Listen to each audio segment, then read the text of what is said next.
Now, Israel's army pressed on Sunday with its campaign in southern Gaza to destroy Hamas as prospects dimmed for a ceasefire in the more than 4-month-old war. Israel has concentrated its military operations in Khan Yunis, the hometown of the Hamas Gaza leader Yahya Sinwar, whom it accuses of masterminding the 7th of October attack. Israel's top ally, US, signaled it would veto the latest push for a UN Security Council resolution demanding an immediate ceasefire. Washington favors a temporary truce and hostage release deal. And mediator Qatar acknowledged that separate ceasefire talks had also hit an impasse after Netanyahu rejected some Hamas demands as ludicrous. War Cabinet member Benny Gantz said Israel will launch its long-threatened offensive against Rafah in March if Hamas has not freed the remaining hostages by the start of Ramadan. Ramadan, the Muslim holy month, is expected to begin on the 10th of March. The Israeli Prime Minister has rejected calls to spare Rafah, arguing that failing to launch the operation would mean losing the war. The Israeli military says it is working to move civilians from the area to minimize casualties.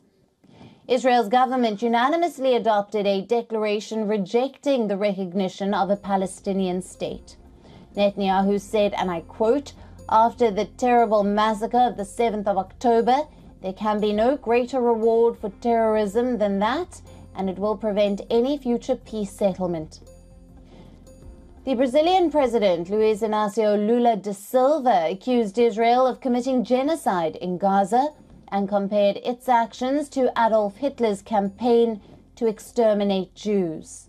The comments that sparked a strong Israeli protest.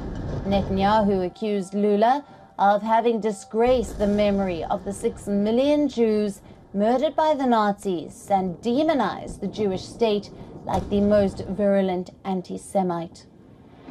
He said the Brazilian leader should be ashamed of himself and that his government had called in Brazilia's ambassador to protest. Hamas, however, praised Lula, saying his remarks were an accurate description of what the people in Gaza are facing. Today, the president of Brazil, by comparing Israel's war in Gaza against Hamas, a genocidal terrorist organization, to the Holocaust, President Silva has disgraced the memory of 6 million Jews murdered by the Nazis, and he's demonized the Jewish state like the most virulent anti-Semite. He should be ashamed of himself.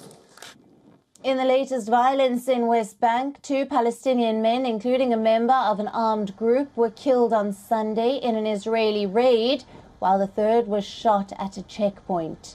EU Foreign Policy Chief Joseph Borrell described the situation as being at boiling point and warned that we could be on the eve of a greater explosion.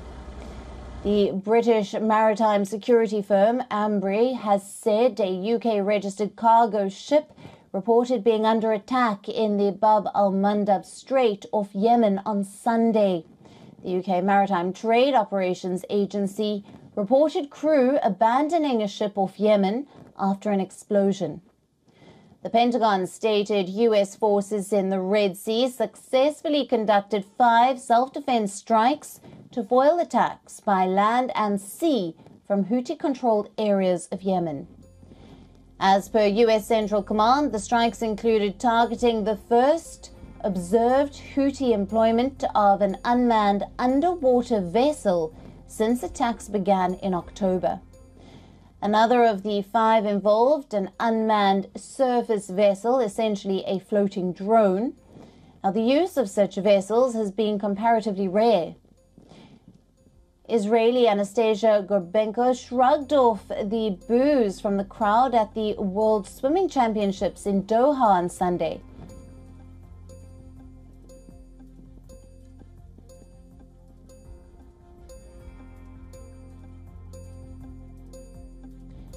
She had taken the silver in the 400-meter freestyle, but the crowd in Qatar whistled when she went up to collect her medal before the post-race poolside interview.